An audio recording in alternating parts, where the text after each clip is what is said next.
Vamos falar da anatomia do sistema ventilatório para começar a entrar na fisiologia respiratória, tá? Hã, acho que para começar, para ficar mais fácil, vai ser mais simples se eu começar de fora para dentro, até chegar ali realmente no hilo pulmonar. Então, de fora para dentro, a primeira coisa que a gente vai ter que discutir é a anatomia. E de fora para dentro da anatomia, a primeira coisa que eu tenho que mostrar para vocês é a anatomia musculatória da musculatura. Então, antes, deixa eu mostrar uma outra coisinha. Deixa eu só fechar também a transcrição, porque senão depois fica um monte de texto. Então vamos lá. Pensa na caixa torácica como uma estrutura que é visto de cima. Não, vamos fazer bonitinha. Mais ou menos assim, tá? Visto de frente, as costelas fazem as. Não, tá muito exagerado. Elas fazem mais ou menos assim. E, que mais? E visto de lado. Ah, espera aí, vai ser mais fácil se eu fizer isso aqui, ó. Vou ficar tentando desenhar, não. Pronto. Tcharam! Pronto, isso daqui é uma caixa torácica. Toda vez que você puxa o ar, basicamente tudo que a sua musculatura está fazendo é aumentar o espaço dentro do seu tórax. Então, por exemplo, o diafragma vai para baixo para poder puxar o músculo que está aqui em cima para baixo. Então, isso vai aumentar o tamanho de cima para baixo, tá? Crânio caudal vai aumentar o tamanho em pé, assim, do seu pulmão. O pulmão vai ficar maior na vertical. Ah, e também algumas musculaturas vão tentar fazer com que essas costelas, que são um pouquinho mais para baixo, repara que ela não é reta, ela dá tipo uma caidinha assim, para que alguns músculos vão puxar isso aqui para cima, para que a sua costela fique reta. O que eu quero dizer é que quando você está aí quietinho, deitado, sem respirar muito fundo, suas costelas estão assim, ó, meio que na diagonal, meio de lado assim. E aí, quando você respira, as suas costelas dão uma subidinha para cima. E se você respirar muito fundo, suas costelas ficam retas. Então a ideia da caixa torácica é, quando você puxa o ar, ela aumenta de tamanho, tanto de cima para baixo, quanto da frente para trás. Fechou? Não aumenta tanto assim de lado para o lado. Então, quer dizer, vai aumentar de cima para baixo, vai aumentar de trás para frente. Deixa eu mostrar meu tórax. Vai aumentar assim, vai aumentar assim, e não vai aumentar tanto assim, tá? Mas vai aumentar um pouquinho também, porque algumas costelas, quando fizerem assim, vão aumentar um pouquinho esse espaço. Mas o que eu quero dizer é, vai aumentar o espaço aqui, aqui e aqui. Pronto. Fechou? Então tá. E tudo isso porque a gente não, o ar não é empurrado para dentro da gente. É como se a gente tivesse uma bexiga e o que eu faço é abrir a bexiga. E depois que eu abro a bexiga, aí é que o ar vai para dentro. É como se eu enchesse a bexiga primeiro abrindo, enquanto que uma bexiga normal, primeiro, na verdade, eu vou assoprar o ar. E a ideia de assoprar o ar é igualzinho, por exemplo, quando você está em ventilação mecânica. Então, a ventilação acontece por pressão positiva, ou seja, o ar é empurrado para dentro de você, faz uma pressão, faz um puff, estufa ali. Aí abre seu pulmão. Dessa forma aqui, a inspiração ela acontece totalmente com pressão negativa. Então você puxa o ar para dentro. Eu sempre fiquei ouvindo essa frase e pensei, pô, isso parece simples e óbvio, mas isso faz toda a diferença quando a gente for falar de anatomia e de ventilação e, enfim, do que a gente vai construir em cima disso. Por enquanto, é isso, tá? Então a gente abre, expande a caixa torácica e o ar entra. tá bom? Beleza. Outra coisa, para o ar sair, normalmente eu não faço força alguma. Então, sei lá, se eu parar de respirar agora, se eu só desligar meu corpo, tentar só relaxar, o ar vai sair. Ele não vai sair todo, porque se você relaxar com a boca aberta, o ar vai sair um pouquinho e você ainda consegue assoprar um pouquinho. Então, se você só relaxar, o ar sai. Igual se eu deixar uma bexiga cheia, se eu soltar ela, a força elástica da bexiga vai puxar e vai fechar a bexiga. O ar vai sair da bexiga sem eu precisar fazer força. Por exemplo, um saco de pão. Um saco de pão para o ar sair, se eu só soltar o saco de pão, o ar não vai sair. Eu vou precisar apertar. Agora, numa bexiga, não. Numa bexiga é só eu soltar, ela murcha. Tranquilo, gente, até aqui? Mas, se eu quiser que a bexiga esvazie mais rápido, aí eu posso apertar a bexiga. Aí ela vai murchar bem rapidinho. Dá para fazer isso também. Então, no corpo, você vai ter musculaturas que vão puxar o ar para dentro, expandindo a caixa torácica, e você vai ter musculatura que vai forçar o ar a sair mais rápido, mas de uma forma tranquila. Você não vai nem precisar fazer força para o ar sair. O que significa que nosso dia a dia a gente não faz força para o ar sair. Não faz sentido, senão a gente ia cansar muito, ia gastar o dobro de energia e não precisa. É só relaxar e o ar sai, tá bom? Então, vamos lá. Basta pensar, por exemplo, que uma pessoa quando morre, ela solta o ar dela, mas é só relaxando, tá bom? Agora, vamos dar alguns nomes aos bois, porque a gente vai precisar de alguns desses nomes aí já já, tá bom? Então, principalmente para quem quer fazer fisioterapia em terapia intensiva ou alguma pós com ventilação mecânica, alguma coisa assim, isso vai cair. Com certeza vai cair. Então, a gente tem duas divisões. Primeiro, as musculaturas inspiratórias, que estão desse lado aí em azul na foto, e a musculatura expiratória, que está do lado laranja. Vamos falar primeiro da inspiratória, tá? Qual que é o principal músculo inspiratório?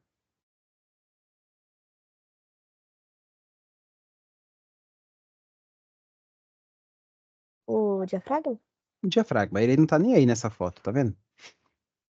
Pensou em inspiração, tem que pensar no diafragma. Ele fica aqui, ó, tá? O que ele faz é contrair. E quando ele contrai, ele é meio ovaladinho assim. E quando ele contrai, ele fica reto. E é isso. Se você parar para pensar, cadê? Vamos voltar aqui para o nosso modelinho real. Tô apanhando com o meu mouse. Aí. Aqui, ó. O diafragma tá aqui em cima. Quando ele contrai, ele fica reto. O que significa que ele vai para cá. E fica esticado. Só que se o diafragma desce, o pulmão tá. Eu vou colocar muitas aspas assim, mas ele tá grudado no diafragma. Então, quando o diafragma desce, o pulmão desce também. Só que como o pulmão tá grudado em cima também, e no diafragma, e em tudo, então o que o pulmão faz é abrir. Ele expande porque ele está grudado na caixa torácica todinha, tá? Então, diafragma desceu, essa diferença aqui, ó, entre essas duas linhas, vai ser ocupada pelo pulmão. Ah, o coração também vai dar uma descidinha ali, mas não é muita coisa não. O coração vai ficar mais paradinho. O que você vai ver é o pulmão tomando conta ali da caixa torácica todinha. Então, se a gente fosse dar um número, o diafragma faz mais ou menos aí 70% de todo o trabalho ventilatório. O que significa que dá para você respirar sozinho, com o diafragma apenas. Então, você não precisa fazer muita força para respirar. É só o músculo que vai fazer isso e relaxar. Então, você dormindo, seu diafragma empurra tudo para baixo, ele fica retinho, o ar entra, E aí ele também não desce tanto assim, poxa, eu tô dormindo, não vai puxar muita coisa. Então ele dá uma contraçãozinha leve, o ar entra e tudo relaxa. E o ar sai. Você vai gastar aí com isso 5% da sua energia, e é mais ou menos isso, tá bom? Aí, vamos forçar agora a barra. Então, tá, o diafragma ele puxa mais ou menos aí, então, a maior parte do ar para dentro. Ahn, Agora, se eu puxar um pouquinho mais forte o ar, já vai dar para notar que meu peito vai dar uma estufada. Não sei se vocês estão conseguindo me ver direitinho, mas se eu só puxar um pouco mais fundo, já vai dar uma subida aqui no tórax. Beleza, então o diafragma desceu, o tórax subiu um pouquinho. Para subir um pouquinho esse tórax, a gente tem alguns músculos que são esses entre as costelas. Eles vão puxar, cada um vai puxar a costelinha de baixo. Então, um puxa a costelinha de baixo e no todo todas elas sobem. Basicamente essa é a ideia, tá? Então, esses são os intercostais entre as costelas. Só que a gente tem dois tipos. Tem uns que estão por baixo, tem uns que estão por fora. Fazer força para as costelas subirem é mais difícil, então precisa de um pouquinho mais de músculo. Então, os de fora, eles são um pouquinho maiores. Eles são os externos. Então, os intercostais externos puxam as costelas para cima. O jeito que eu usei para decorar é que os intercostais externos fazem a inspiração. Já deu para entender também que os intercostais internos fazem a expiração. Então, externos, inspiração. Vamos falar por enquanto só da ins, tá? Então, eles são meio cruzados assim, eles vão puxar suas costelinhas para cima. Então, num dia normal, numa segunda-feira, você está ali andando no seu dia a dia, você vai usar o diafragma e os intercostais externos. Basicamente é isso que a gente usa para viver. Em repouso, a gente usa principalmente na verdade sempre o diafragma principal, mas usa também os intercostais externos.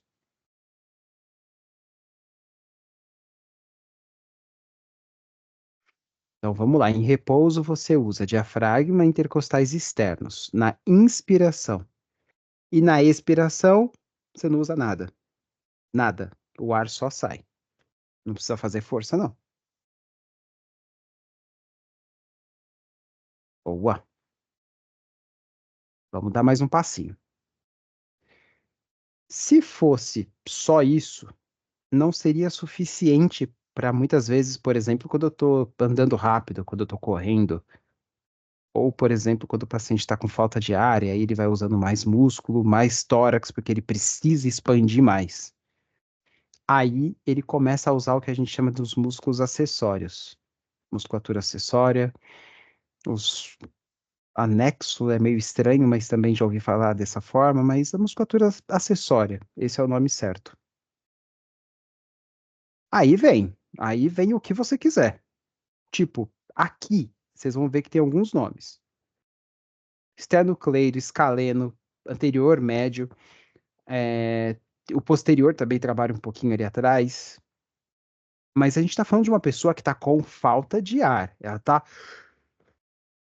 pô, você usa até o trapézio, você usa até o deltoide, você usa o peitoral menor, você usa o serrátil. Então, tá correndo, tá com falta de ar, eu acho que você usa toda a musculatura de ombro, você vai abrir mais o tórax do jeito que você conseguir, o que inclui rodar os ombros para fora, você vai usar trapézio, você vai usar peitoral menor para rodar para cá, você vai usar escalenos. Então vamos lá, esternocleidomastoide, principal, que vai fazer, ele vai puxar a primeira costela aqui para cima e a clavícula, então ele vai fazer escalenos, anterior, médio, posterior, peitoral, serrátil, que mais? Trapézio. Dependendo da falta de ar, toda a musculatura de tórax, pescoço, cabeça e ombro.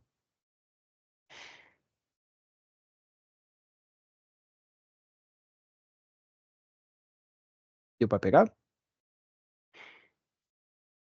A ideia é, no desespero, na falta de ar, você vai colocar ar para dentro,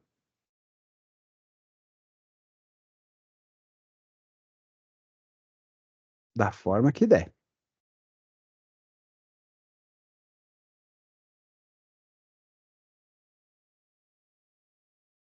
Então, vamos lá. Repara na próxima corrida. Isso é muito comum em natação. Repara como o atleta da natação chega no final da prova.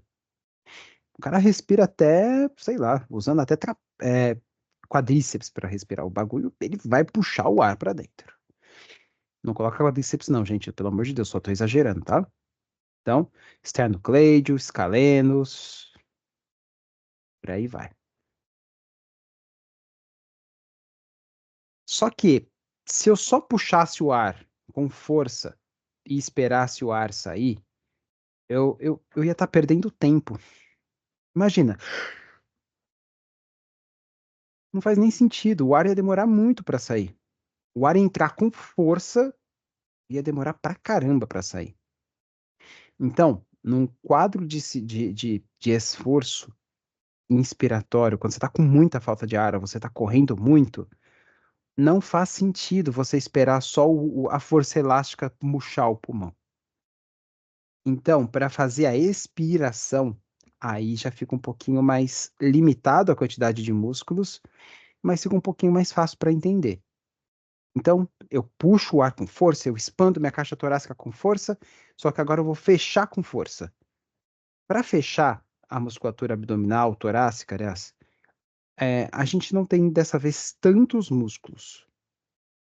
Mas olha só, para fechar a caixa torácica rápido e com força, para você assoprar, para você falar, a gente usa intercostais internos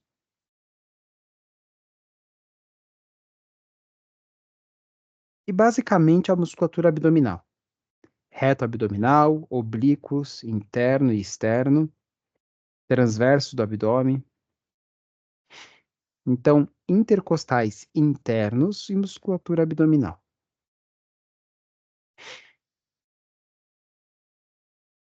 Então, vamos lá. Como que essa resposta vai chegar? Como que essa pergunta vai chegar para vocês? Por exemplo, para você falar, você precisa usar os intercostais internos. E se você parar para pensar, na hora que você está falando mais alto, você usa até o reto abdominal.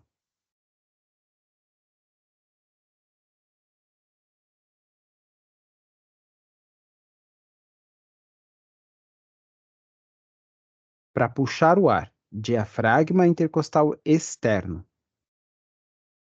Para soltar o ar de forma passiva, tranquila, não usa musculatura nenhuma.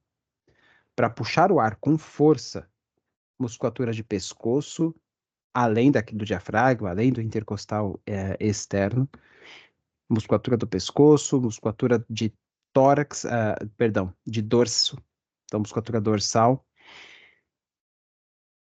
isso na inspiração forçada. Na expiração forçada, musculatura além do intercostal interno, musculatura abdominal. Uhum.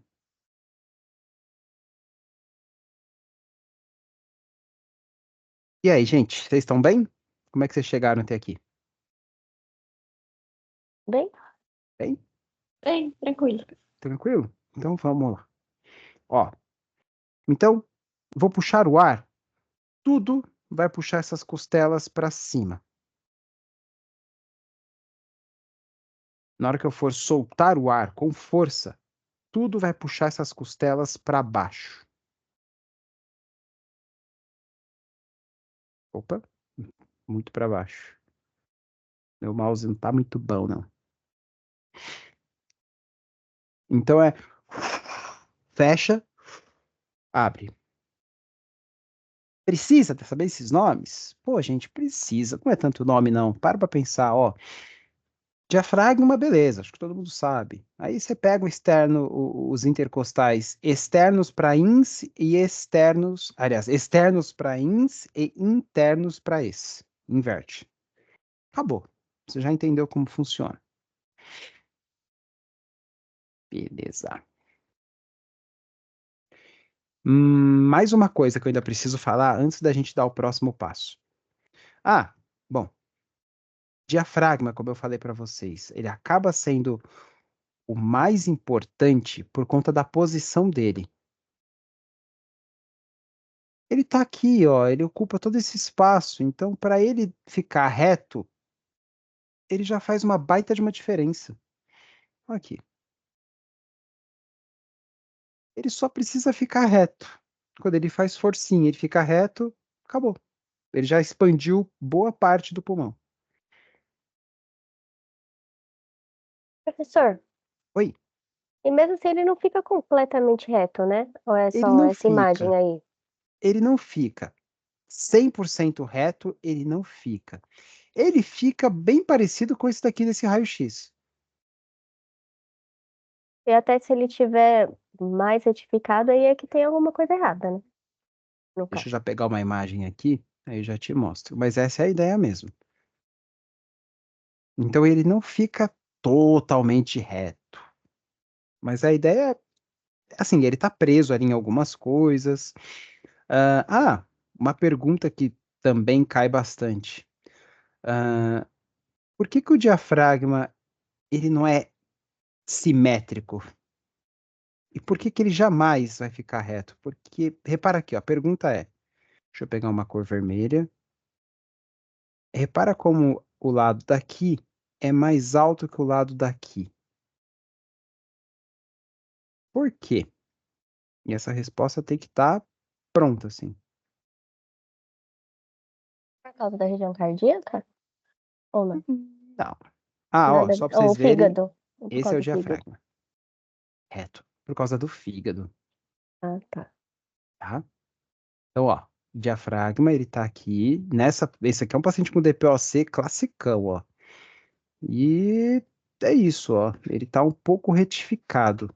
As costelas estão um pouquinho retificadas, mas o diafragma tá quase reto e o coração tá esmagadinho ali no meio.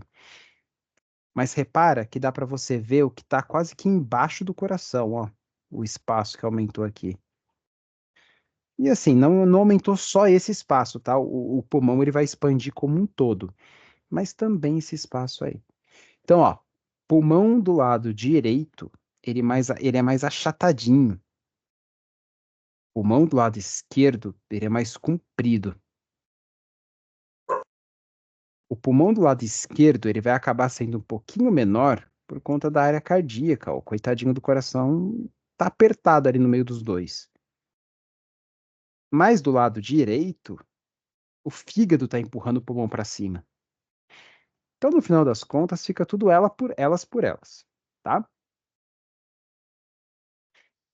Então, o diafragma principal, ele fica ali embaixo, ele faz quase nada de força e já tem uma boa diferença nesse mundo, tá bom? Professor, Oi. veio uma dúvida aqui agora boba, mas sei lá. Hum, Numa gestante, por exemplo, o diafragma também sofre alteração, né? Ou não? sofre. Aí ele Muito, pode ficar um inclusive. pouco mais retificado ou ele fica mais, mais curvado, por Boa exemplo? pergunta. Ele Oh, fica um pouquinho mais ovalado, o que ajuda ele a contrair um pouquinho melhor.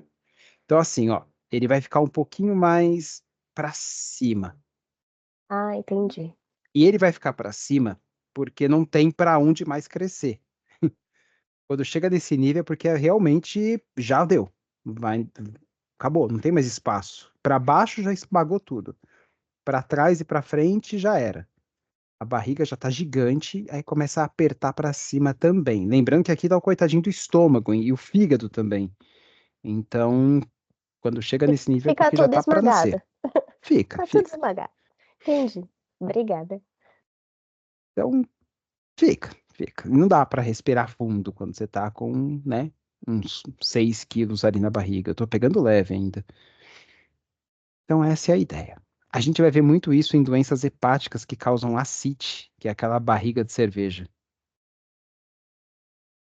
Ah, entendi. Então não é só exclusivo da gestação também. Então, Não é só exclusivo da gestação. É entendi. mais Obrigada. comum em pacientes com ascite. Gestação aparece, lógico que aparece, mas a gente entende que gestação, entre aspas, não é uma doença. Então, passa, depois melhora e acabou. Então, não é tão digno de nota, não. Ih, essa imagem assusta por enquanto. Pessoal, ó, até aqui, tranquilo. Eu vou dar uma complicadinha agora. Na verdade, não só o diafragma, né? Todo nervo, ele tem, todo nervo não, todo músculo tem um nervo, porque ele precisa mexer, e quem mexe ele é o cérebro. Então, para fazer o movimento do diafragma, por exemplo, eu preciso do meu cérebro. Para fazer o movimento dos intercostais, eu preciso do meu cérebro. Para fazer o controle do esternocleido, tudo isso. Cada um deles tem um nervo, porque senão não mexe. E um dos principais nervos desse processo é esse daqui, ó. É, não dá para ver muita coisa, né? Vamos dar uma destacada no nervo, que ele é bem importante. É esse daqui, ó. Tá vendo em amarelinho? Não esse aqui da frente. Esse daqui da frente é outro. Aqui, ó, dos dois lados. Esse daqui, em amarelinho, é o nervo frênico. Gente, por favor, decore esse nome. Esse coitadinho aí, e por que coitadinho eu vou te explicar já já, mas esse é o nervo que faz a inervação do diafragma. Então, eu posso dizer para vocês que o nervo mais importante da ventilação é o nervo frênico.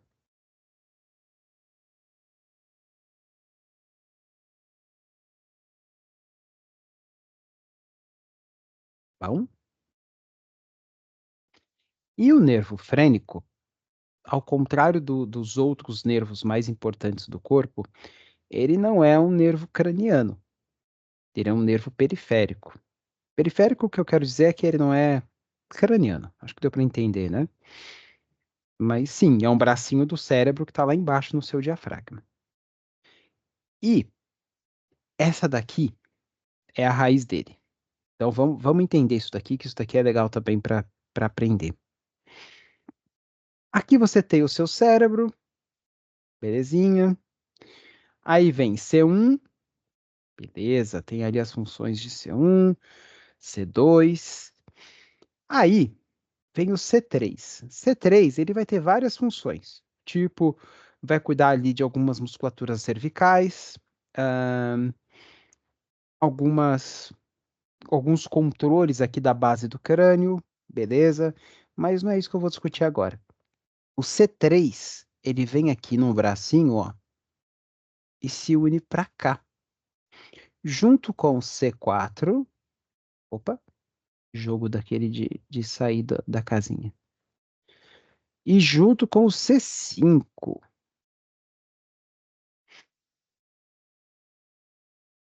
Cada um desses nervos, dessas raízes, vai cuidar de uma parte ali do diafragma, mas na ausência de uma, a outra até consegue suprir uma boa parte disso. Então, vamos reforçar, resumir isso de um jeito legal? O nervo frênico, ele nasce de 3 níveis de nervos no seu pescoço: C3, 4 e 5. De novo, quanto mais para cima, mais importante. Então, poxa, C3 é muito importante, é muito nobre essa região. Para você ter ideia, o C3 ele faz o controle, por exemplo, do sangue que entra na sua cabeça. Ele é bem importante. C4 já começa a controlar a musculatura supraclavicular. Então já começa a controlar um pouco os ombros. E C5 aí já começa realmente a musculatura braquial, braços, ombro e deltoide e por aí vai. Mas eu preciso muito que vocês prestem atenção nessa parte, porque o nervo frênico então nasce de C3, 4 e 5. O que significa que uma pessoa que tem uma lesão medular em C3 para cima, ou seja, quebrou o pescoço daqui para cima, significa que dali para baixo ele não vai mais ter o controle. Então, quebrar o pescoço em nível C1, C2, você vai parar de respirar. Não tem nervo. E ao contrário do coração, o nervo frênico ele precisa do cérebro para trabalhar. Então, C1, C2, C3 são níveis que, se você quebrar, com certeza esse paciente não vai chegar para a gente. A não ser realmente que ele seja entubado rapidamente, e aí blá blá blá, mas é muito raro desses pacientes chegar para a gente. Eu tô lembrando aqui na minha história, eu lembro de um, mas não lembro de muitos casos assim, não. Até porque não dá tempo de socorrer, né? Tem que ser Então, muito rápido mesmo. o que aconteceu com esse paciente foi que, sim, ele quebrou o pescoço, sim, ele parou de respirar, piscina, mas aí resgataram ele teve uma parada cardíaca, iniciaram o RCP, e aí ele foi respirando durante a RCP. Aí o SAMU chegou, entubou, aí ele foi respirando, e aí garantiu, mas se o ventilador desligar, acabou. Ah, mas e se quebrar C3 para baixo? Ah, aí já melhora. Vai funcionar? Vai, mas vai funcionar meio que, né, daquele jeito. Fraco, não é um músculo forte, não é uma inspiração profunda, não tem musculatura acessória, então é um músculo bem débil, ele não vai funcionar direito, ele vai funcionar bem devagarzinho. É um paciente que, para tossir, ele não consegue puxar o ar, então a tossidinha dele é bem fraca, é um mau prognóstico, mas pelo menos está respirando. E aí, C4, C5 para baixo, hum, menos mal, lógico que é horrível, mas pelo menos o paciente não vai morrer, tá bom?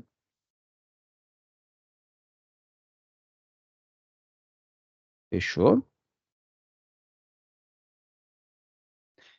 A nível de curiosidade, quem faz a inervação do coração é o nervo vago. E o nervo vago é o nervo craniano. Então ele sai da base do cérebro mesmo, é do cérebro direto para o coração. E o coração funciona sem o cérebro. Então, por mais que você quebre o pescoço em C1, tudo bem. Quer dizer, tudo bem não, né? Mas o nervo vago tá lá por fora, ele vai continuar batendo o coração. Lembrando que as funções mais básicas do ser humano é respirar e bater o coração. O resto é adorno para isso tudo funcionar. Fechou? Então, eu preciso que vocês se lembrem disso aqui para a vida. Raiz neurológica do nervo frênico, que é o nervo que controla o diafragma, ele sai de C3, 4 e 5.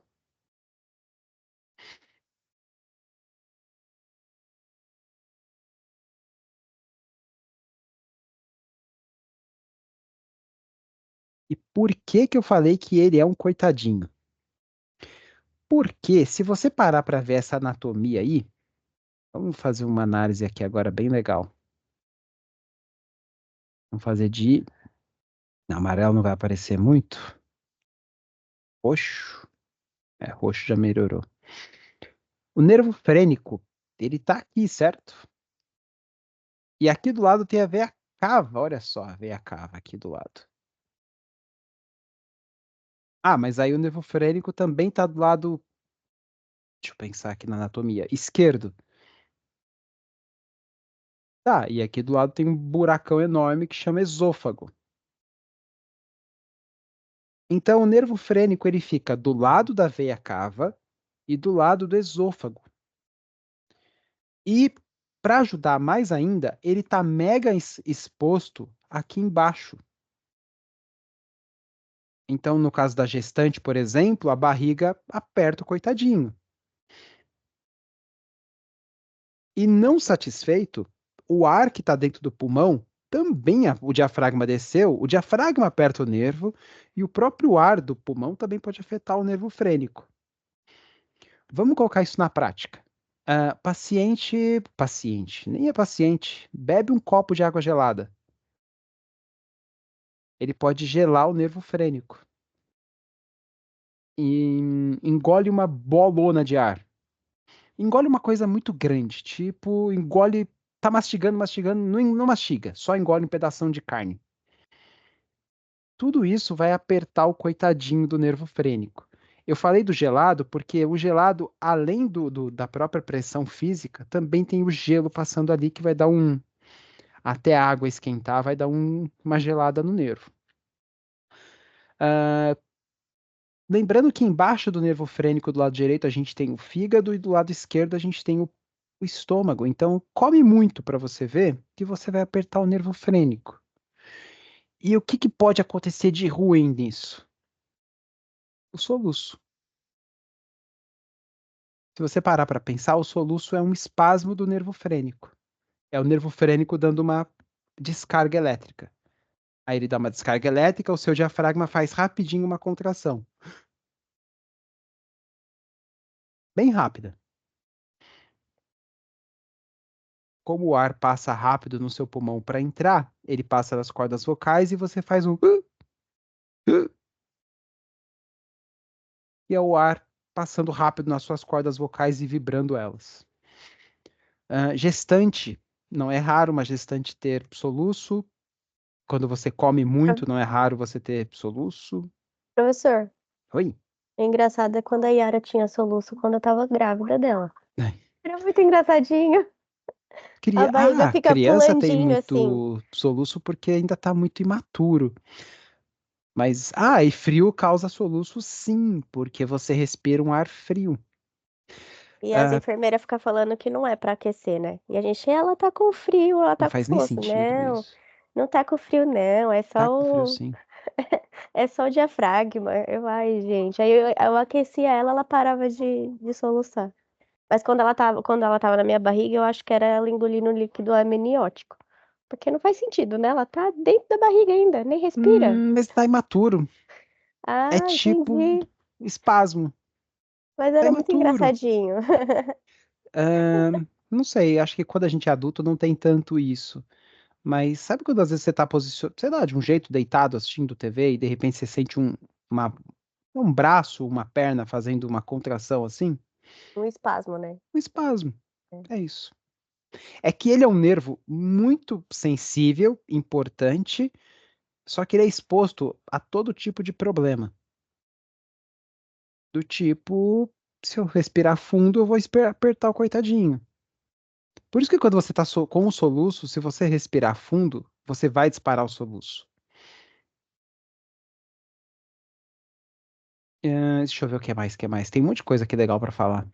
Mas eu acho que deu para entender a ideia, né? Nervo frênico é o nervo que inerva o diafragma. E se você expor qualquer nervo a uma situação estressante, ele vai dar um espasmo. É que o espasmo do nervo frênico não é muito legal, né? Senão ele faz um. Fechou? Ele também está do lado da veia cava. Então, pacientes que de repente podem estar com pressão muito alta podem ter soluço também.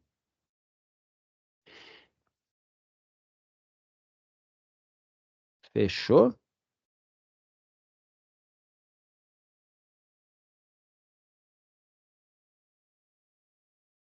Por que que quando eu tampo a respiração, meu soluço melhora? Por que quando eu bebo água, meu soluço melhora?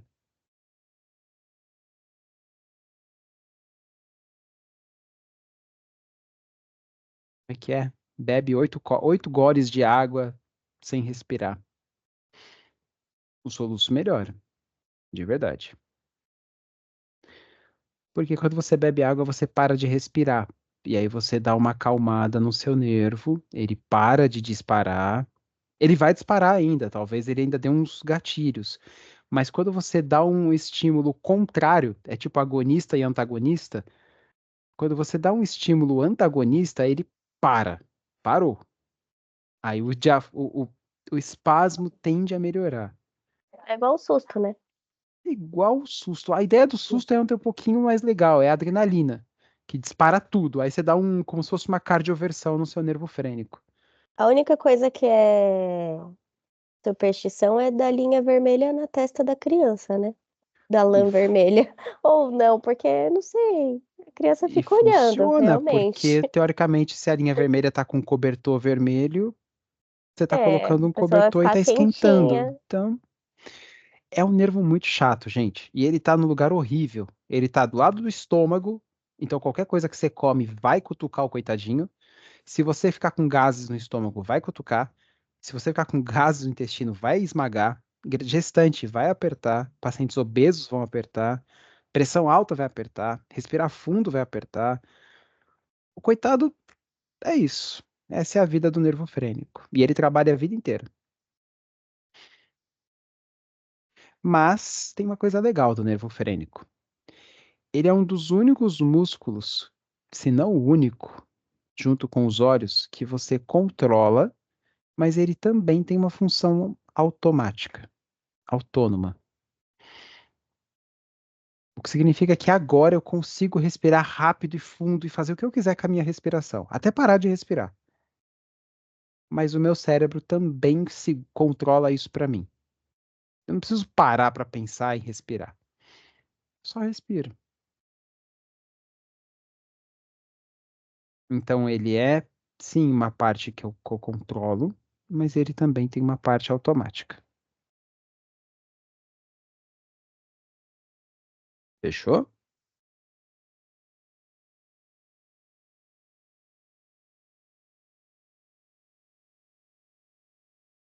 Faz um checkpoint, respira um pouquinho. A aula hoje é doida. Então, o nervo frênico ele estaria passando mais ou menos aqui. Ele sai aqui do C3, 4, 5, T6. Aqui está o 5. Ele estaria mais ou menos assim, vai. E do outro lado também. Sim, ele passa perto do coração,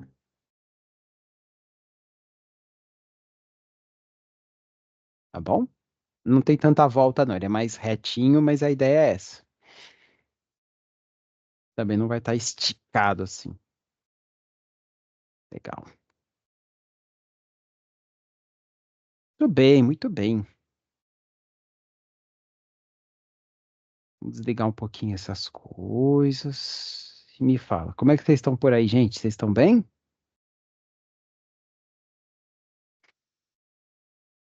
Sim, Sim?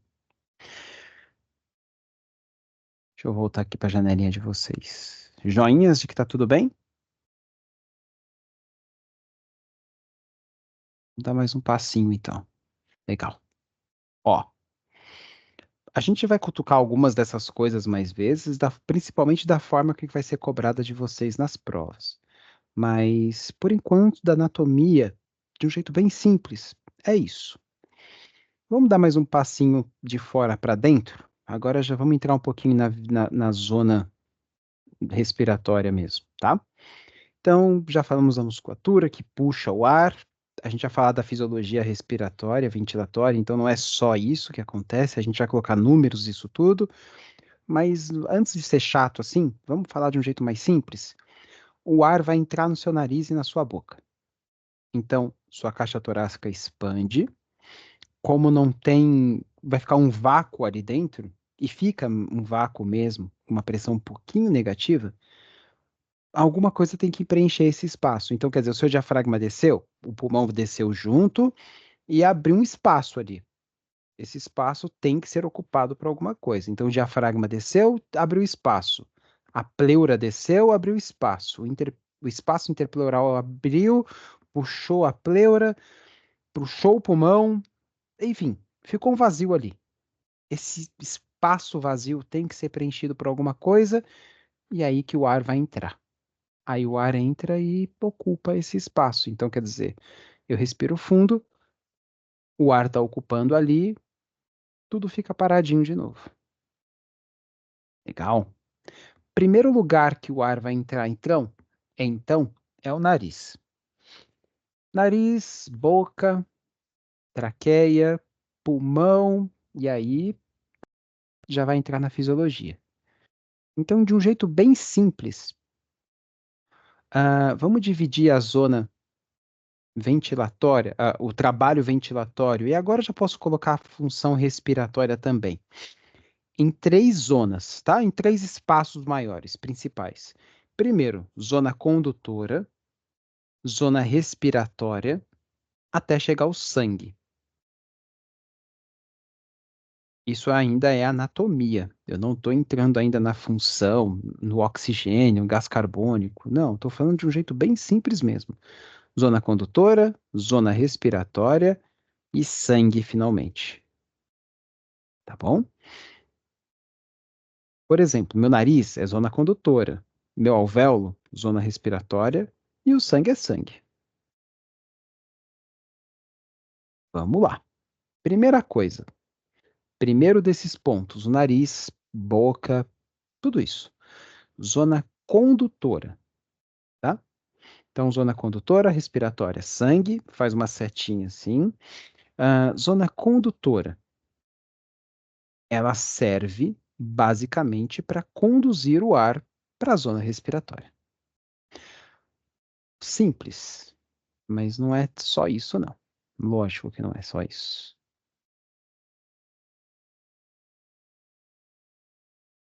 Então, a gente vai dar um nome agora para um pouquinho melhor. A zona condutora tem a função de levar o ar de fora para a zona respiratória até chegar ao sangue. A zona condutora conduz. Ela tem três funções primordiais, as mais importantes.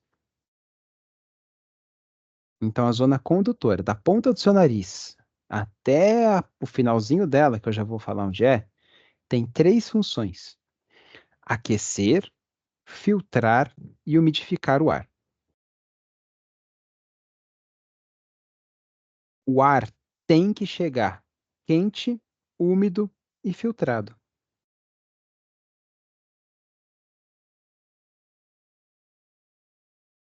Porque senão ele vai machucar. De um jeito bem simples é isso. Se não tiver quente, o ar frio machuca. Se não tiver úmido, o ar seco machuca. Se não tiver filtrado, poxa, o ar sujo machuca. Então a zona condutora, condutora respiratória é sangue, zona condutora tem três funções: aquecer, filtrar e umidificar. Beleza? A gente vai discutir cada um deles hoje. Sim, dá uma aula de fisiologia inteira para a parte de aquecer, para a parte de filtrar e a parte de umidificar. Vamos falar então da zona condutora. Para ficar mais fácil, vamos pegar a zona condutora e vamos dividir em duas partes. É muita divisão, né? Então, ó, zona condutora, respiratória, sangue, peguei a zona condutora. Ela tem três funções: aquecer, filtrar, umidificar. A zona condutora eu vou dividir em duas partes. Basicamente é o que está acima da minha clavícula é a minha via aérea superior e o que está abaixo da minha clavícula, ou seja, dentro da minha caixa torácica, é a minha via aérea inferior. Então, zona condutora, a gente tem via aérea superior e via aérea inferior. Tudo que está fora do tórax é via aérea superior. Tudo que está dentro do tórax é a via aérea inferior. Então, aqui nesse raio-x, eu estou vendo só a minha via aérea inferior. Mas ainda assim é zona condutora. Por exemplo, a traqueia. A traqueia é via aérea inferior e é zona condutora. Então, qual é a função da traqueia?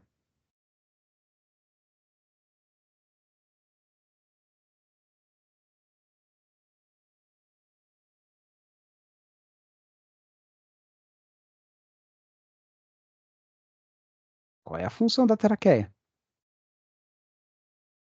Aquecer, filtrar e umidificar? Isso. Aquece, filtra, umide, umidifica. Tá bom? Minha via aérea tem a função de aquecer, filtrar, umidificar. Para ficar mais fácil, o ser humano foi lá e dividiu isso daqui em dois. Vamos fazer de verdinho. Tudo que está abaixo dessa linha verde é via aérea inferior. O letrinha pequena. Vou aumentar isso aqui. Então, tudo que está abaixo é via aérea inferior. Da mesma forma, tudo que está acima é via aérea superior. Qual é a função do meu nariz?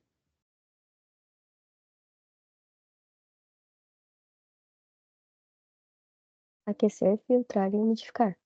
Ua. Não. Qual é a função da minha nasofaringe?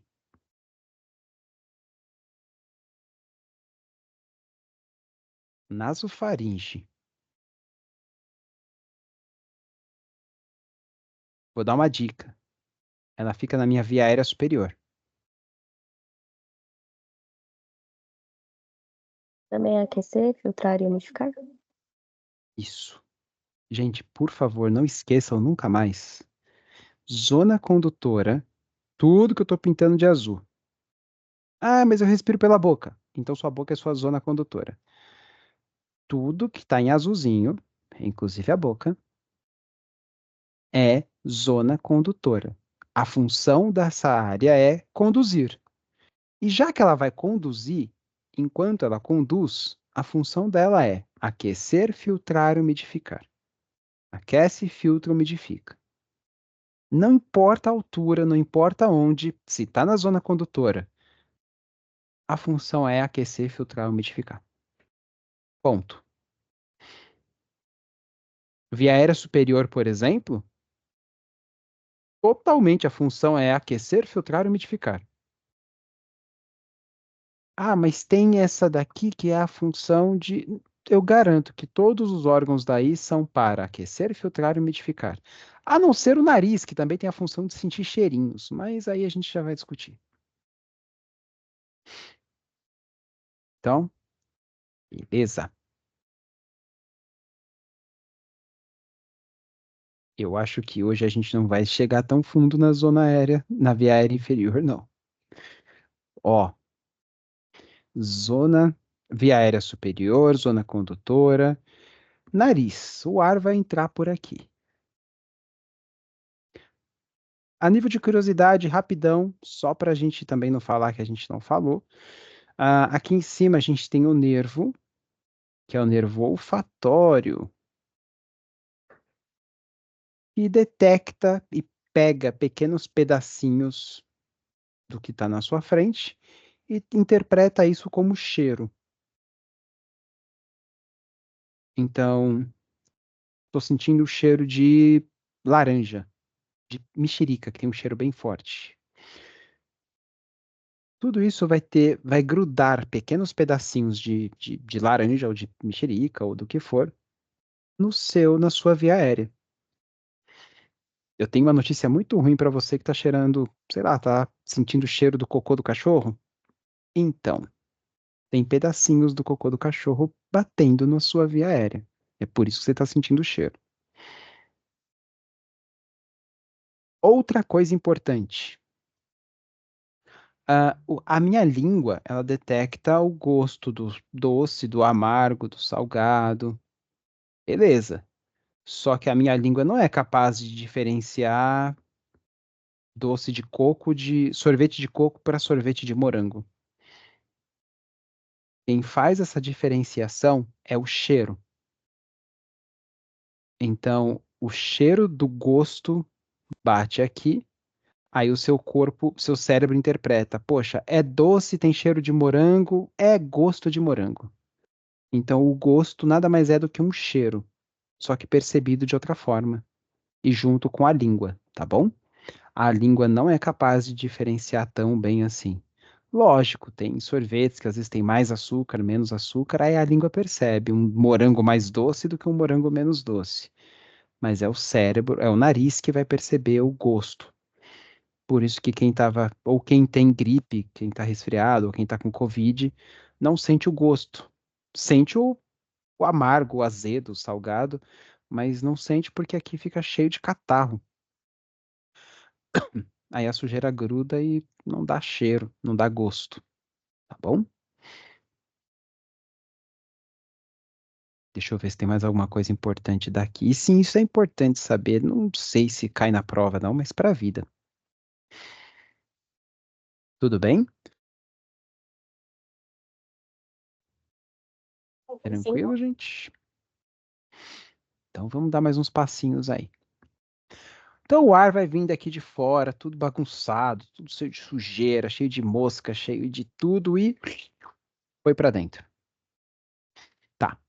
Aqui a gente vai ter três conchas. Isso não cai em prova, mas aí o ar vai passar por todas elas. Igual, deixa eu pensar, igual ar-condicionado, igual ar, filtro de ar.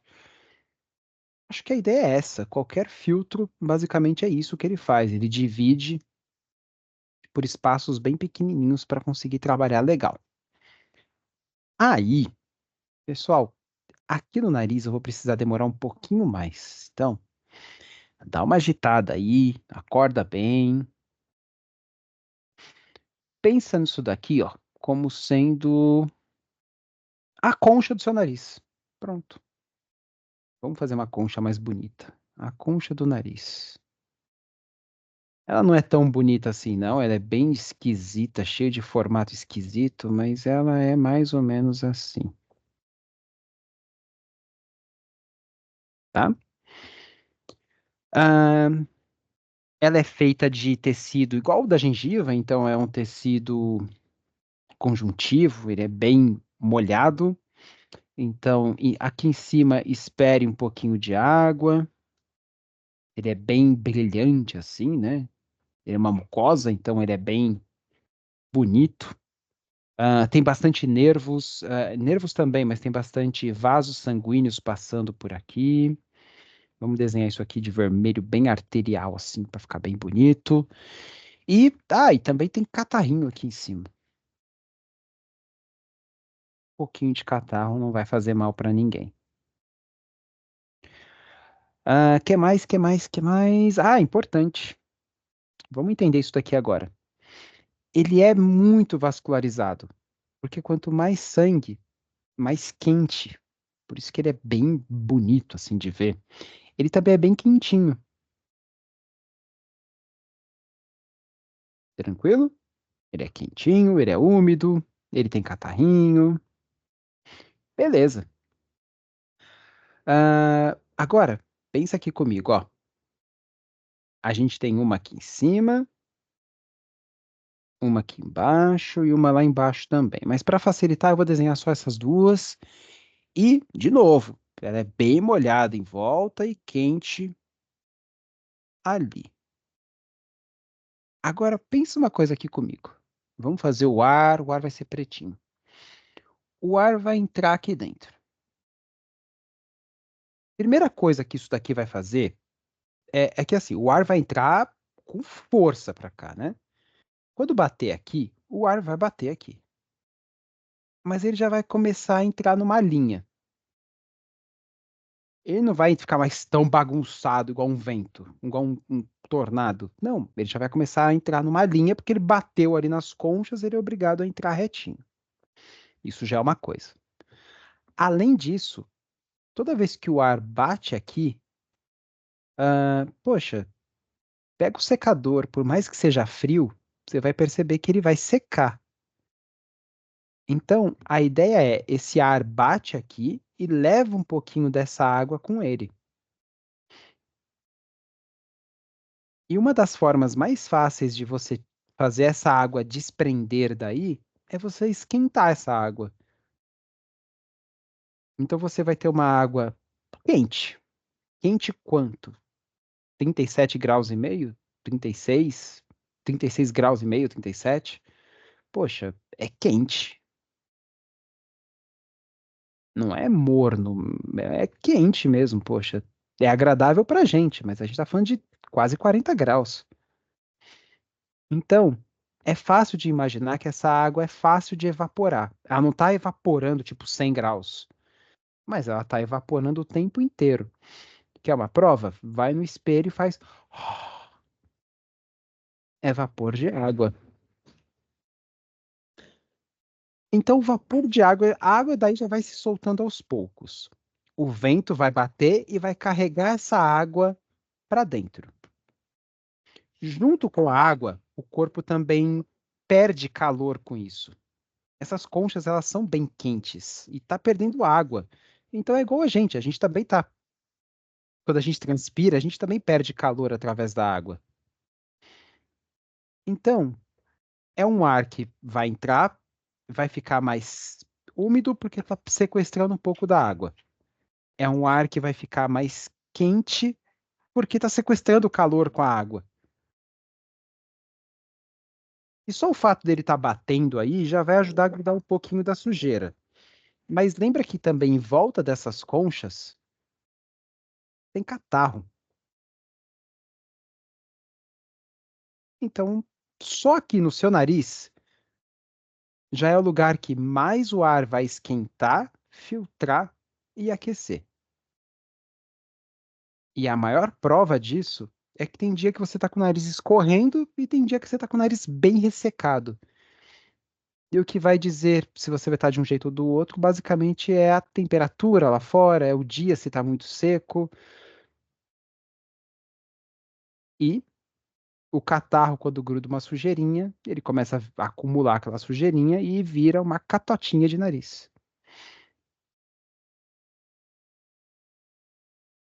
Pessoal, deu para entender a importância do nariz? Hum. Sim. E deixa eu fazer uma pergunta. Deu para entender essa parte de perder água e esquentar o ar?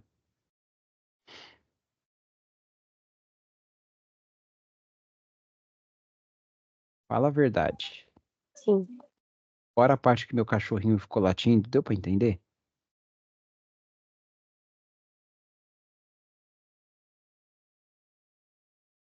Pensa aqui, ó, nos capilares. Eu vou explicar de outra forma, tá? Ver se todo mundo vai entender. Capilar tem sangue, sangue tem água. Então, aqui já é uma mucosa, normalmente já é um pouco mais úmido e cheio de sangue. Mas aí pensa na aguinha que tá aqui. Ah, aqui também tem catarrinho assim, ó. Bem pouquinho, porque essa pessoa aqui não tá gripada.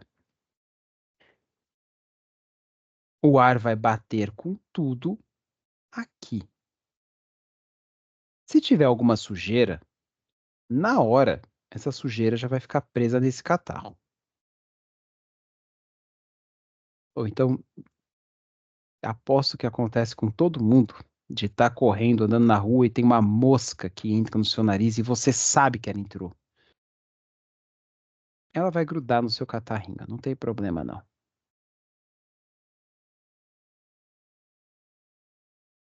Quando o ar bate ali, porque ali tá quente, já normalmente já tá perdendo um pouquinho de água para cá, igual você evaporando no espelho. Quando o ar bate aqui, ele sequestra um pouco dessa água. Só que essa água não tá fria, ela tá quente, porque ela estava dentro do seu capilar agora há pouco, ela acabou de sair daqui. Então é uma água que tá mais, é um vaporzinho quente. Quando você faz assim, ó, repara que é um bafo quente. É isso, é água. Não dá para o ar esquentar a não ser que você coloque alguma coisa no ar. Nesse caso, água. Então é fácil você esquentar a água, o vapor da água, perdão, o ar pelo vapor da água. Gente, deixa eu ver agora. Todo mundo entendeu dessa forma? É mais simples? Fez sentido? É. 2 joinhas. Eu sigo com 3 joinhas. Boa, tá bom. Então agora já deu para entender que esse ar vai puxar água, já vai deixar alguns bichos ali, ahn, e já vai entrar um pouquinho mais aquecido, filtrado e umidificado. Tá, a gente tem 3 conchas, e isso tudo que eu falei agora vai acontecer em toda zona condutora. Toda. É que no nariz a gente tem um turbilhão de coisas, que é o ar daqui de fora, passando por 2 buraquinhos menores, entrando em 3 conchas. Então é muito brusco que isso vai acontecer. Por isso que o nariz resseca muitas vezes quando o tempo está seco. Porque de tanto perder água para o ar que está entrando, ele ficou sem. Aí ele fica mais seco. Ah, e se eu respiro pela boca? Bom, se você respira pela boca, você fica com a boca seca. Ao ponto, às vezes, de rachar o lábio, de tão seco que fica. Mas a ideia é a mesma. É que em cima você tem um sistema que é feito para aquecer, filtrar, umidificar em 3 conchas, então tudo funciona muito bem assim. Na boca você não tem isso. O ar vai entrar direto para sua garganta. Respirando pelo nariz, o ar vai passar pelo sistema de umidificação, filtragem e aquecimento e vai seguir então para cá. Vai acontecer isso aqui em cima, no nariz? Vai. Vai acontecer um pouquinho mais para baixo, na minha faringe? Vai. Vai sim. Ah, mas eu quero dividir a faringe em 3. Nasofaringe, essa parte aqui, ó. Nasofaringe, orofaringe ou laringofaringe. Vai acontecer tudo isso aí. Na traqueia também. Pela mesma ideia. A água vai passar, o ar vai passar, vai sequestrar a água e vai lá para dentro. Por quê? Porque se eu fico com o nariz ressecado, com a boca ressecada e às vezes sangra, machuca, incomoda, imagina se acontecesse isso lá dentro do meu alvéolo. Então, é um ar que precisa ter calor para não machucar. A filtragem eu acho que fica evidente, né? Que é para não entrar uma mosca dentro do meu pulmão. Agora, o aquecimento é para não machucar. E também é inevitável, poxa, você está dentro de um corpo que está a 36, 37 graus, você vai ficar mais quente. E a umidificação, ela vai participar também do processo de troca gasosa. Mas esse daí a gente deixa para depois, tá? Por enquanto, aquece, filtra, umidifica, nariz bate, bate, bate, entra e tá um ar mais quente. Já tá quase que da temperatura aqui do corpo, tá? Filtrado e umidificado. Nesse ponto do nariz, se o ar entrou pelo nariz e está num dia normal, o ar já está 100% saturado de oxigênio, de água. Então ele já está com o máximo de água que ele consegue carregar. É um vapor de água igualzinho do chuveiro. É que não dá para ver, porque a temperatura está igual, então ele está ali, só cheio de água.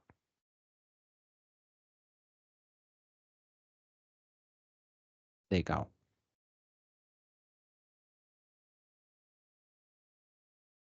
Vamos dar mais um passinho. Tem mais uma coisa que eu preciso falar para vocês. O catarro, o muco, a catotinha do nariz. O muco, ele é grudento, ele é viscoso e ele é uma água super, ultra, mega filtrada, tá? Ele só é rico em proteína. Tem uma foto que eu gosto muito para mostrar do muco, que é essa daqui, ó. O muco é assim, ele é grudentinho. Ele só é rico em proteína. O muco é mais puro do que. Na verdade, eu acho que é uma das substâncias líquidas mais puras que tem no corpo. Igual o líquor do cérebro. É que o líquor do cérebro, ele também tem bastante proteína, mas ele tem mais, ele também tem surfactante, enquanto que o muco não. O muco ele não tem surfactante, por isso que ele faz uma bolinha. O muco ele é feito para grudar, tá? Ah, eu sei que muco lembra catarro e catarro é nojento, mas o muco ele é limpo. Tem muco dentro do seu pulmão, então deu para entender que ele precisa ser ultra mega blaster puro, sem nem nada de bichinho. Então o muco funciona como papel, aqueles que gruda mosca, sabe? Ou um durex. Vamos voltar aqui no nosso muco. Esse é o muco. O bicho gruda e é isso. O bicho ficaria grudado. Na parte ali que conversa com o muco, essa é a parte mais legal da aula de hoje. A gente tem uns cílios, uns pelinhos assim, ó.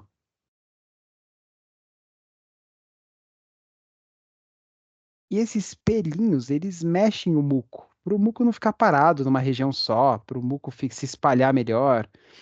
Funciona mais ou menos assim, ó. Você tem uma pele ali, aí você tem uma célula caliciforme, e aí você tem vários pelinhos. Vários pelinhos. Gente, eu tô falando a palavra pelinho, mas ele é mais como se fosse uma papila, tá? Ele não é um pelo, ele é mais uma carninha que tá pra fora, assim. Uma birruguinha. Aí, essa célula aqui, ó, caliciforme, produz muco. Aí ela vai e coloca uma gotona de catarro aqui. O que esses pelinhos vão fazer é distribuir para todo mundo. Assim todo mundo fica com muco, para proteger todo mundo.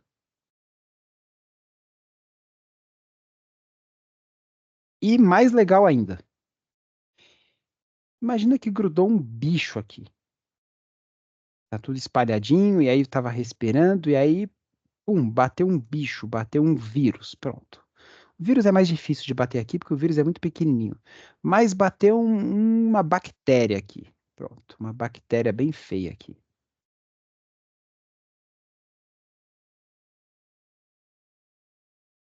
Na hora que ela grudar aí, o muco já vai envolver. O muco tem algumas proteínas que destroem algumas coisas, então a bactéria já era, já perdeu. Só que aí vai ficar aquele corpo morto ali. Se for no nariz, é fácil de imaginar que é uma catotinha de nariz. Beleza. A sujeira que a gente respira, a maior parte fica filtrada aqui, acabou.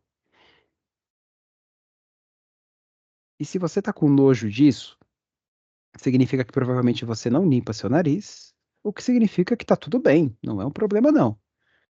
Só que esse bicho não dá pra ficar morto aí.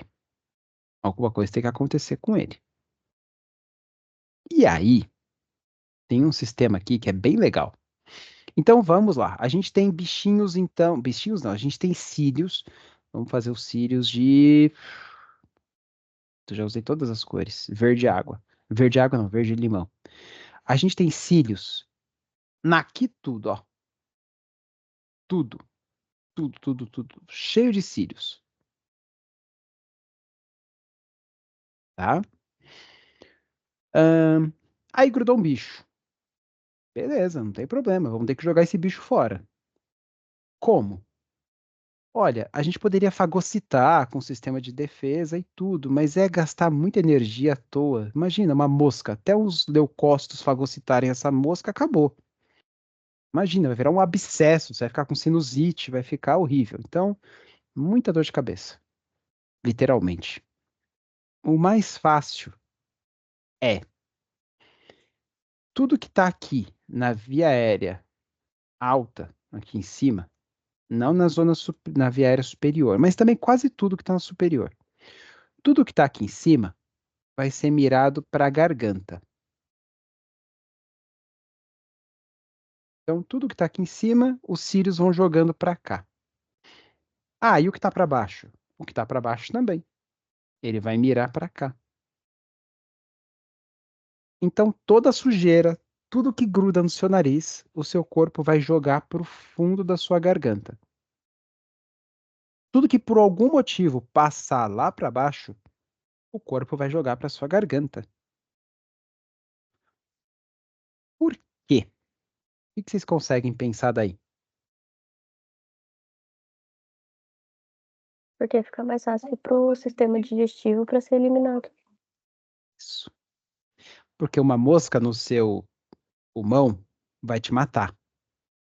Agora, uma mosca morta dentro do seu estômago, o ácido vai destruir rapidinho. Então, deixa eu trazer essa foto para um lugar que não vai atrapalhar, não vai ter como.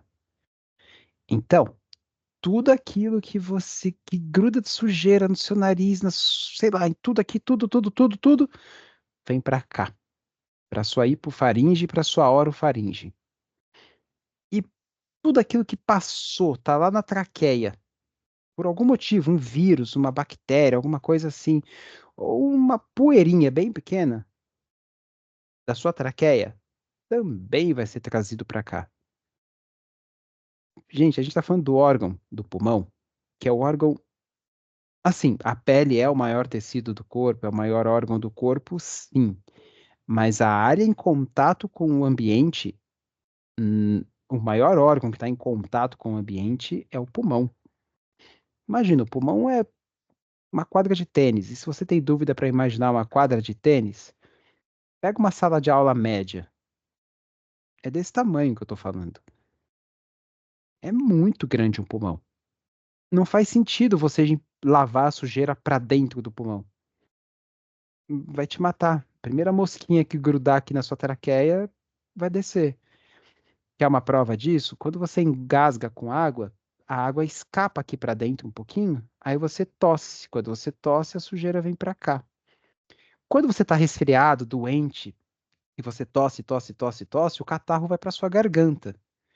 Tem gente que tem nojo de engolir, tá tudo bem cuspir, mas toda a sujeira da via aérea, da zona condutora, que tem a função de aquecer, filtrar e umidificar, essa parte de filtrar, toda a sujeira desse filtro vai parar na sua garganta. Porque aí é só você engolir. E se você engolir, o ácido do estômago destrói. Ah, mas é nojento engolir uma mosca. É, mas é por isso que a gente está vivo, porque o corpo faz isso. Imagina se entrasse um bicho aqui. Entrou, entrou, vai entrar, não tem como. Aí bateu aqui e o seu corpo vai fazer o quê? Ele vai fazer uma inflamação ali? Beleza, tem pessoas que inflamam aqui. Tem gente que tem inflamação de via aérea alta toda hora. Isso daqui é um sinus, tem formato de sinus.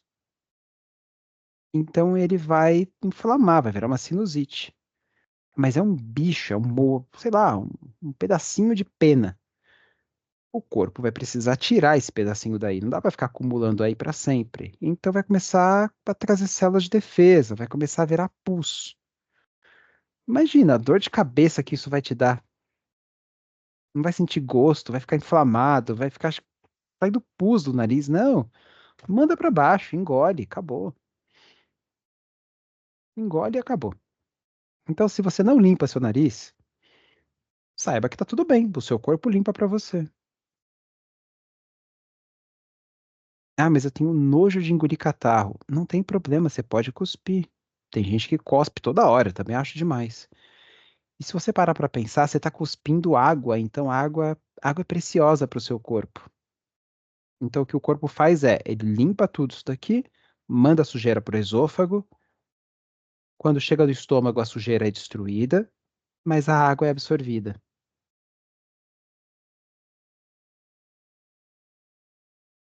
Um adulto saudável produz entre 1,5 litro e 2 litros de catarro por dia.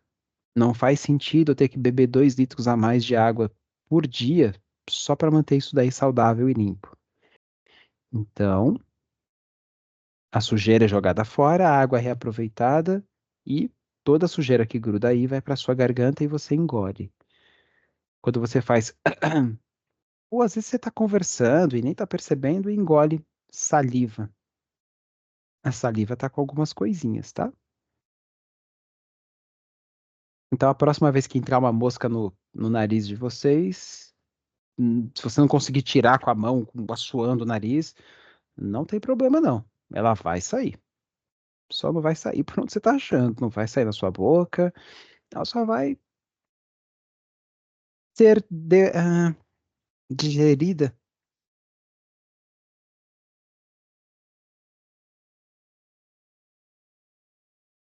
E aí, gente? Como é que vocês estão?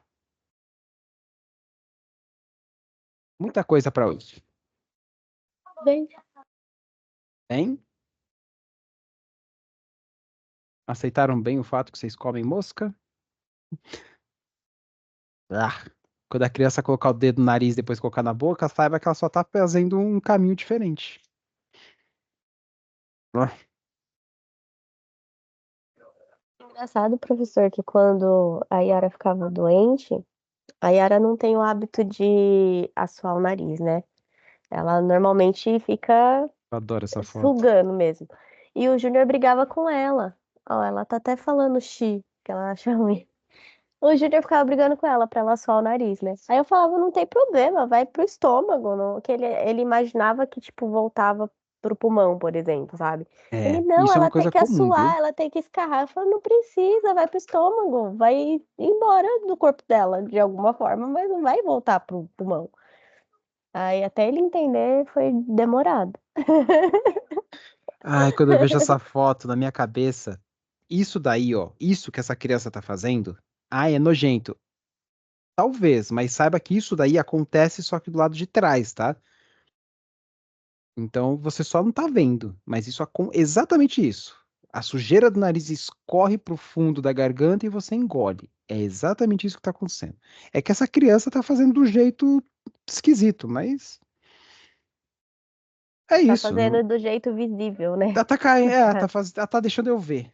É, Mas isso aí acontece com todo mundo e ainda bem, que se não fosse assim, a gente não estaria aqui. O engenheiro fez direitinho. Pensa assim, se não funcionasse, a gente não estaria aqui. Ah, gente, bom, eu acho que essa foto aqui é um pouco mais feia do que aquela, mas eu preciso mostrar uma coisa. O ar, ele vai passar de um jeito tão apertadinho aqui no meio que não tem como ele não bater em alguma parede. Então, ele vai bater na parede, ele vai grudar, a maior parte da sujeira vai ficar presa aí em cima e tá tudo bem. Daqui tem uma coisinha legal para mostrar para vocês. Esse corte, ele tá cortando assim, então quer dizer, tá só tirando a frente do rosto da pessoa. Daqui nesse corte dá para a gente perceber algumas coisinhas interessantes. Primeiro, o osso do rosto, ele é muito poroso. Segundo, no rosto a gente tem seios. Olha aqui um seio aqui em cima e alguns aqui embaixo. Ah, o seio maxilar aqui em cima. Aqui em cima a gente tem o seio frontal. Ele é bem maior do que isso daqui, mas é que o corte foi um pouquinho mais para frente. Então, aqui na testa, se você tirasse só a pele e a primeira camada de osso, você ia ver um buracão de osso. E a gente tem o seio principalmente para que a gente consiga falar. Então, a voz vem, vibra na corda vocal e ecoa dentro da minha cabeça. Então, se não fosse o seio, se fosse um osso compacto, a minha voz ia sair muito baixa. Só minha corda vocal. Então, essa é a função do seio, tá? Ajudar na fonação, na fala. Só que aí já vai ter um pouquinho de fisiopatologia aqui. Imagina que na hora que você estava respirando, veio uma mosquinha de novo. Vamos falar da mosquinha, que eu acho que a mosquinha é o mais esquisito. E grudou aqui. Aí o seu corpo estava tentando levar lá para baixo para você engolir. Tem gente que nasce com essas cavidades nasais um pouquinho estreitas demais. Tem gente que nasce com muita carne aí, que é aquela carne esponjosa. E é uma carne como se fosse uma esponja mesmo, tá? Mas é o tecido conjuntivo, que é como se fosse esse osso aqui, ó. Pronto. Ele abre como se fosse uma esponja, tá? E ela só cresce sem um sentido. É um tecido conjuntivo, é uma mucosa, serve para proteger. Só que ela cresce tanto, tanto, tanto que ela entope e não deixa a criança respirar, por exemplo. E aí, bom, algumas pessoas então têm esses caninhos muito estreitos, e aí a mosca, por exemplo, não consegue ser jogada para a garganta. É um exemplo da mosca, tá? Mas pode ser por vírus, por bactéria ou o que for. Por exemplo, entra uma bactéria muito forte.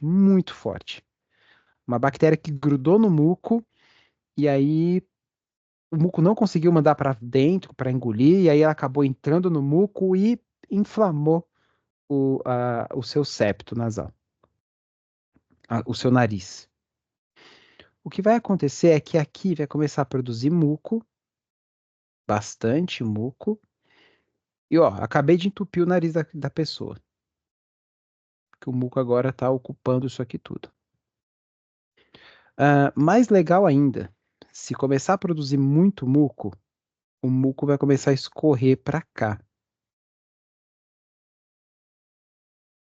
Ou então, imagina a seguinte situação: a sujeira, o vírus, a bactéria foi parar exatamente dentro do seio.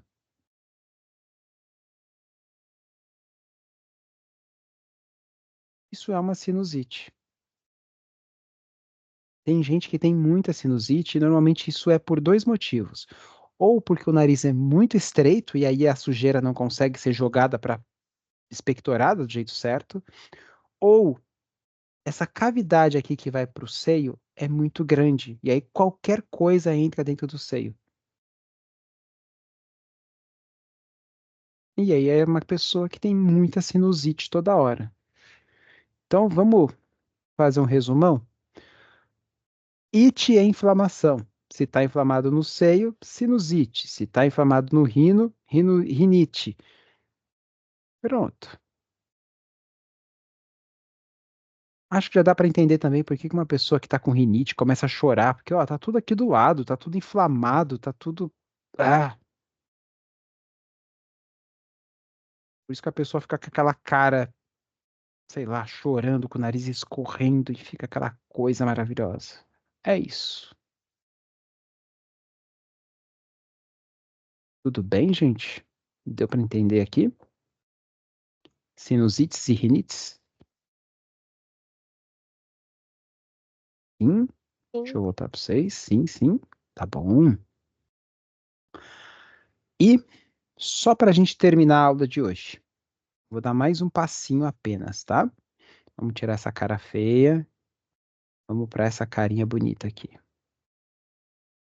Ó, qualquer coisa então que entre no seu nariz, nessa via aérea alta aqui, vai incomodar o seu nariz. E aí você vai ter vontade de colocar isso para fora. Uma forma fácil é você espirrar. Então o corpo vai puxar o ar e vai forçar o ar a sair pela via aérea superior, pelo nariz. Então você vai assoprar o ar para fora com toda a velocidade e vai lavar esse catarro para fora junto com a sujeira. Ah, se essa sujeira dessa vez não grudou aqui em cima, grudou um pouquinho mais para baixo, tipo aqui embaixo, na verdade é assim, de um jeito mais simples, daqui para cima você vai ter vontade de espirrar. Daqui para baixo você vai ter vontade de tossir. E nesse meio do caminho você vai sentir um incômodo bem esquisito na garganta. Então, sujeira grudou em cima, você vai espirrar. Sujeira grudou embaixo, você vai tossir. O espirro é a tosse da via aérea alta. Dá pra escrever assim, vai. Não tá errado, não. É que a tosse vem de baixo, o espirro vem para cima. Tá legal? Vamos entender a tosse? Só para a gente terminar o dia de hoje. A tosse, ela é básica, bom, ela é um reflexo, ela acontece por culpa dessa cartilagem aqui pequenininha que chama epiglote. Então, de novo, se a sujeira grudar aqui em cima, além de todo esse mecanismo do catarro grudar e colocar para fora e você engolir, se for uma coisa grande que estiver realmente incomodando, você vai espirrar, perdão. Se, por algum motivo, essa sujeira passar e entrar aqui na sua via aérea, ou, o que é mais comum, na hora que você está engolindo, que a sua epiglote abaixa e faz a comida descer para o lugar certo, mas dessa vez, por algum motivo, falhou e escorreu um pouquinho de comida para cá, a sua via aérea vai como se fosse assoprar esse ar para fora, ou essa sujeira junto, né? Com essa sujeira junto. E aí você vai tossir. De um jeito mais legal para falar, então você vai colocar a sujeira que está da via aérea para baixo, para fora, através da tosse. Aí, vamos lá. Vamos entender o que que é a tosse. Espirro e tosse são parecidos, a única diferença é a epiglote. Então, para eu espirrar, eu vou puxar fundo o ar, tchim, e vou colocar o ar para fora com tudo, com velocidade, por dois buraquinhos que se chamam narinas. Então, o ar vai sair com velocidade para cá, para lavar toda a sujeira que está presa aqui em cima. Beleza. A tosse é a mesma coisa, só que com a epiglote fechada. Então, vai acontecer o seguinte: você vai puxar o ar. Quando você terminar de puxar o ar, a epiglote vai fechar. Então, quer dizer, você puxa o ar, a epiglote abre. Quando você engole, a epiglote fecha. Mas se você só soltar o ar, a epiglote fica aberta. Então, a epiglote está aberta. O ar entrou, o ar saiu. Na tosse, você puxa o ar, a epiglote fecha. Epiglote fechou, você vai iniciar a expiração. Quais são os músculos que fazem a expiração mesmo, gente? Vai aí. O diafragma e os externos, Ah, né? Eu falei errado, né? Ou não? Falei certo? falou errado. Músculos externos. Inspiração externo, né? Inspiração externo, mas dessa vez eu vou fazer a expiração. Ah, expiração então é interno. Isso. Intercostais internos. Então, vamos lá. Puxei o ar, intercostal, diafragma, epigote fechou. Eu vou começar a fazer a expiração forçada. Então, o abdominal vai contrair e os intercostais externos, aliás, internos, vão contrair também. Então, eu vou respirar fundo, fechar a epiglote e fazer uma expiração. Só que o ar não vai sair, porque a epiglote está fechada. Então, você vai fazer força, força, e a sua epiglote não vai abrir. Você vai aumentar a pressão do ar dentro do seu pulmão. Até que, de repente, a epiglote vai abrir. E aí, é, é uma panela de pressão que vai escapar o ar por um único lugar. Então vamos lá. Epiglote, tá? Ela abre, fechou. Eu vou começar a fazer a expiração com a epiglote fechada. Vai aumentar a pressão, vai aumentar a força, vai fazer muita pressão. Aí a epiglote vai abrir. E quando ela abrir, aí o ar vai sair com força de dentro do seu pulmão. Só que isso tudo acontece assim. Então, ó, repara que quando você tosse, você um pouquinho antes de tossir, você já está fazendo força para o ar sair. Inclusive, dá para você fazer isso simulando. É só você fazer. Tenta tossir devagar. Na hora que a tosse vai sair, realmente é porque a epiglotite já abriu. Mas antes a pressão está aumentando. Tudo isso é para que o ar, então, possa empurrar o catarro para fora. Ou a sujeira, né? Então vamos lá. Sujeirinha grudou aqui. O ar entra com força, com tudo. A epiglote fecha, ela vem para cá. A pressão aumenta, aumenta, aumenta, aumenta e de repente ela abre. Quando ela abre, o ar vai com tudo para fora. Principalmente para a boca, tá? Porque a pressão é mais rápida. Gente, a gente está falando que o ar vai sair aí a 120 quilômetros por hora fácil. É uma baita de uma pancada para empurrar essa sujeira aí com o ar. É como se você estivesse assoprando a sujeira para fora.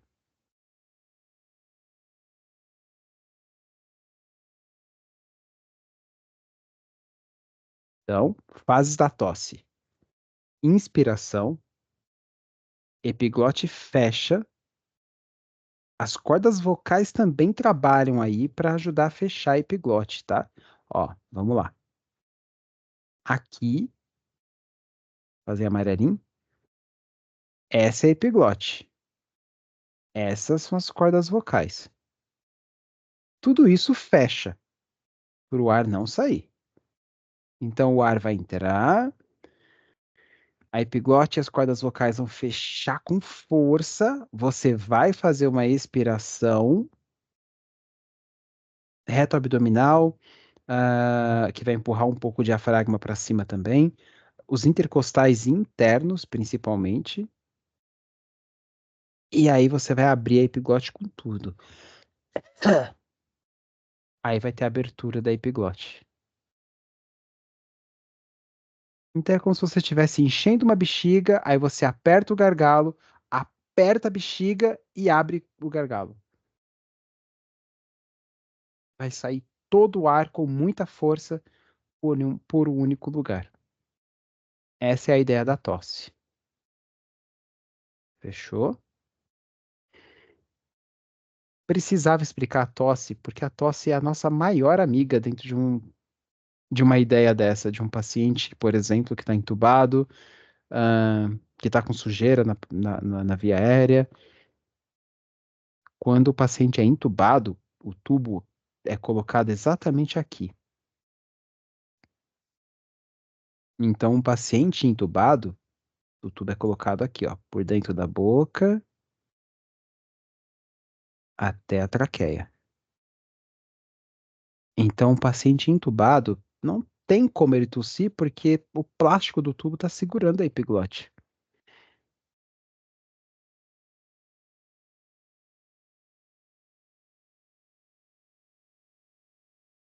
Mas vamos indo com calma que aí já está 2 passos na frente. Então, vamos lá. Função da via aérea, da zona condutora,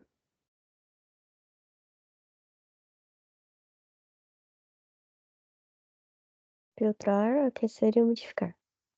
tá? Qual é o principal nervo da ventilação? Frênico.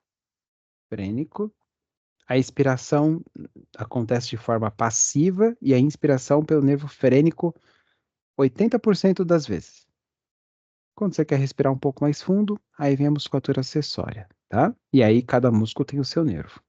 Professor, Oi, é de forma passiva por causa da força da elastância, né? é isso aí. Pela própria força elástica do pulmão. Então, tipo, o pulmão murcha.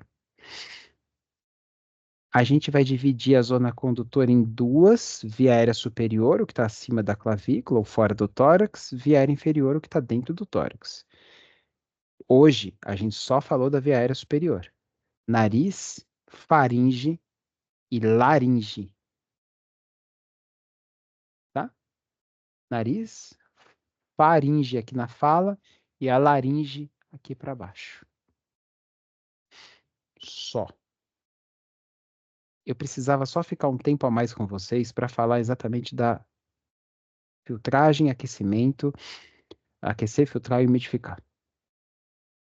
Isso tudo vai acontecer na zona condutora. E isso é muito importante.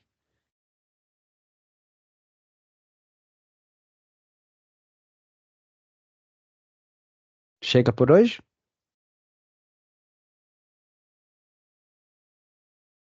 Chega. Chega. Vou encerrar a gravação. Pessoal, muito obrigado para você que assistiu até aqui. Para vocês que estão aqui principalmente, que hoje é quarta-feira, deve estar uns 9 graus lá fora. Amanhã é feriado. Hoje à noite eu já posto esse vídeo.